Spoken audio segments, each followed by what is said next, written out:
Ago. I mean, I love my family, and I love all my Catholic friends, but I don't believe in purgatory.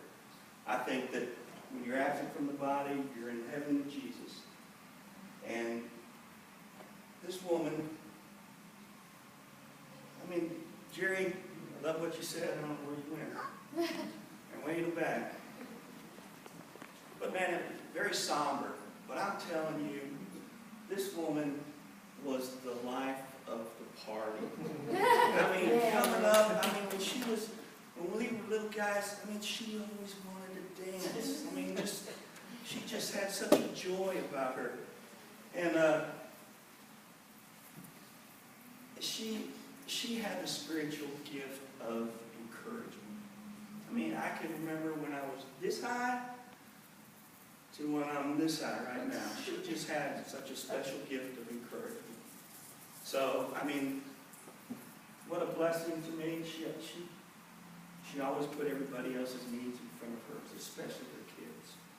So, that's all I want to say is that what a wonderful mother she was.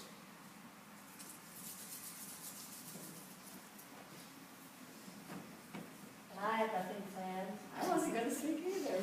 It's just exciting. And I hope all of you are thinking, and if you have something to say, please, because I thought through this process, the greatest gift that I was given was everybody sharing their stories of different ways that Mom touched them.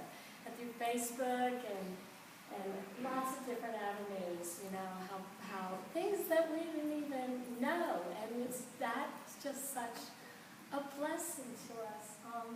Her brother Chuck came down from Michigan, and thank you so much for coming. And tonight, at the same time, all her other siblings are gathered in each of their households. They prayed the rosary with us. And even though we're far apart, we're all just right here, close together. So I love Jesus, and Jesus is just Mom had a love. Jesus, Mary, Joseph, she would always sign our cards. And by God's grace, she's with them and dancing with Dad and Mommy. And thank you all for being here. And, I love God most, but I love my family and all of you tremendously. So thank you so much.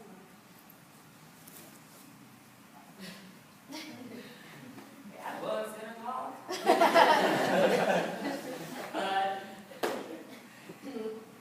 No, I don't know if I can, but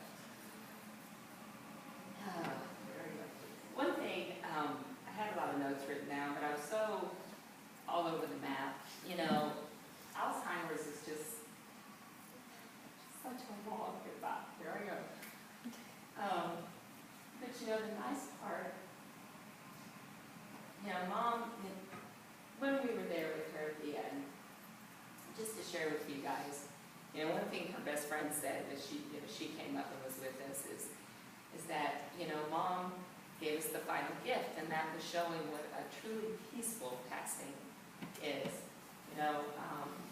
I've spent the last year or two,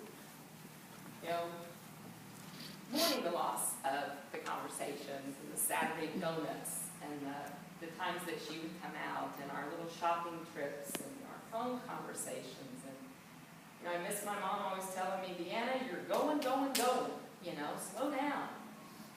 Probably every conversation she would tell me that. And I wanted to say, you're the one that's always going.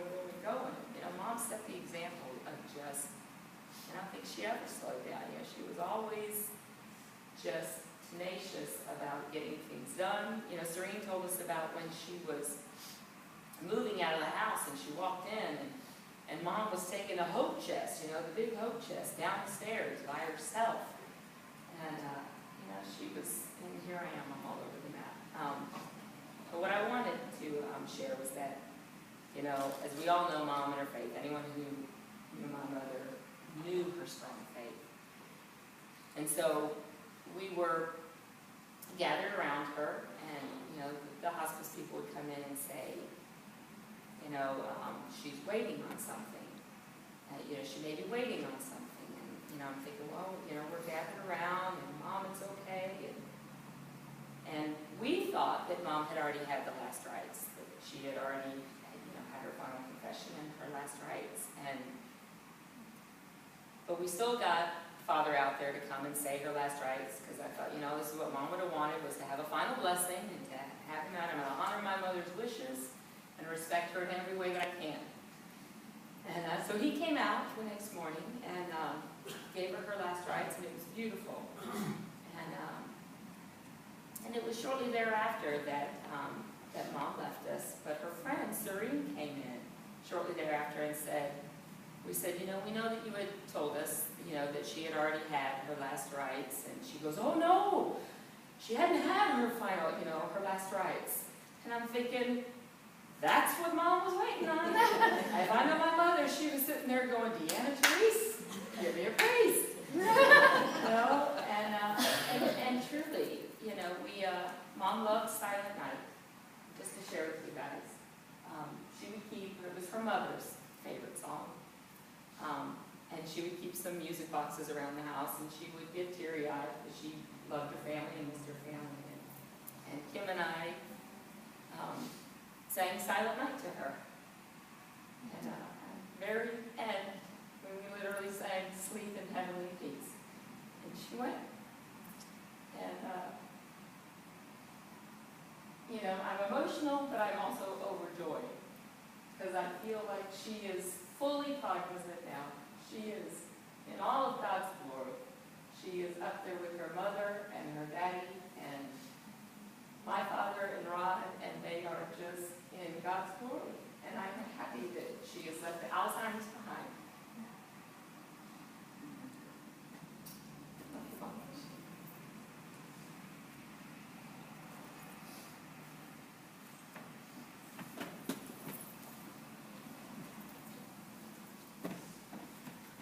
First, thank you all for coming. I know Mom's looking down, and so many people in this room who knew Mom in so many different ways, and we all thank you very much for being here. What I would just simply say, if I were to ever write a book about my life, I think I would, and no, this is not about me. But I would have to title it something along the lines of, I've been blessed and I know it, because I have and I do. I've got a wonderful wife, beautiful children, great brothers and sisters, many great friends. Several are in this room here. And I'm so blessed in so many ways right now, but I can also say I've been very, very blessed to be born to Mom and Dad, Marlene Champagne Crone and Jerry Crone. Growing up, we didn't have a whole lot of money. I really didn't realize how tight things really were until after my dad passed. We kind of had to work through some of the finances and talk to his lifelong bookkeeper, and you learn things that kind of make you go, wow, you didn't know all these things. But, Mom, one of the big things, one of the highlights of every year was Christmases. Christmases, from Thanksgiving to Christmas, it was more than just a wonderful time of the year. It was glorious. It was just, it was family time, but it was magical. Magical is the way I would put it. It's just, and Mom, I credit Mom in so many ways for that. She used to work so hard to make those Christmases special. She had to make sure that every child, every one of us had the same number of presents so nobody felt bad. Do all the shopping, do all the work, with 7 kids, everything that goes with that. It was just, things might not have been overwhelming for the rest of the year, but when it came to Christmas time, Mom was in no way going to do anything less than make sure it was very magical. So, I really think that the Mom's approach to us, I really feel it was like a vow she took with us. And she loved us all and really approached the raising of us like a vow, in sickness and in health, and in good times and in bad. And the best way that I would describe Mom, as I would say this in closing, is she was always there. She was always there. Whatever would happen,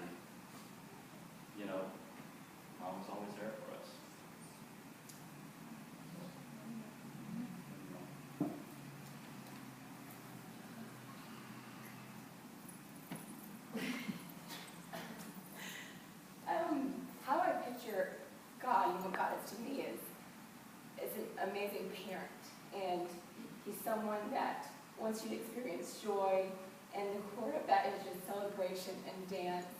And he has little ways of making you feel special, and you're like, God, you just made the world like revolve around me just in that special moment.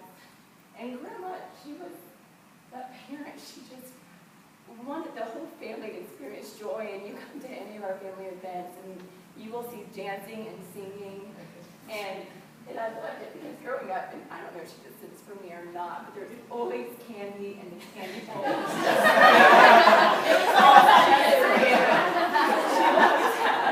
She always had banana, walnut, bread in a little cake container. But she stayed busy, and it's one of those things, and as a kid I never realized, it's almost like when you walk into a beautiful wedding and you see the flowers and you see everything looks perfect, but you know someone had to do that, someone had to put all those details in place, and she was the one that was doing that, to where our Christmas, our Thanksgiving, it looked like it came out of a catalog. Just because she worked so hard and she did everything to make it seem perfect. But I loved it because she'd be going, but then she'd stop and she would just dance with us. We'd have her sing along Disney movies that she always had. We had to put that in, and she would just stop and then whatever she's doing and have her goofy moments and draw on the floor with us. And as kids, like, I just love those moments. And I mean, she would always make me feel special because for Thanksgiving we'd set up the tables, but then our job as kids was to set the plates and put the forks, so we felt like we were part of something bigger. And she would let me drink out of her red fancy glass. Yeah. It was this little thing she noticed, but there's so many of us, and I feel like in a world that, I mean, God just seems so big, and sometimes we seem so small, but He's our loving parent that comes down and just does little things that make you feel special. And for her, she was this loving parent. She had all these kids and grandchildren, but she knew how to come in and just make you feel special, that you're part of something big, to where all we could do was just sing and celebrate.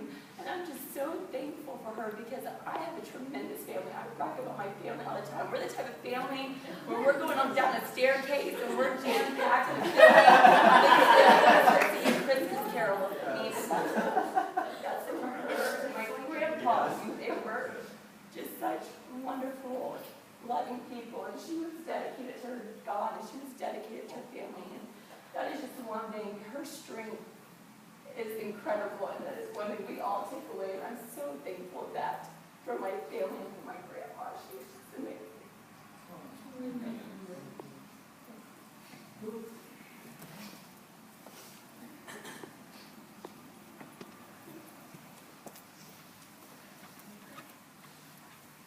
Well, there were, as I'm sitting here, I've been talking to, my brothers and, sitting here listening to all the stories. There's two qualities of Grandma that really come to mind, and that's her givingness, and I know people have talked about it, and then her, dedication to family. And I remember when we actually lived with Grandma and Grandpa while we were between houses, and one of my favorite memories that I know my brothers share as well is that we would sit there in the living room, and we'd be watching like Nickelodeon or something silly.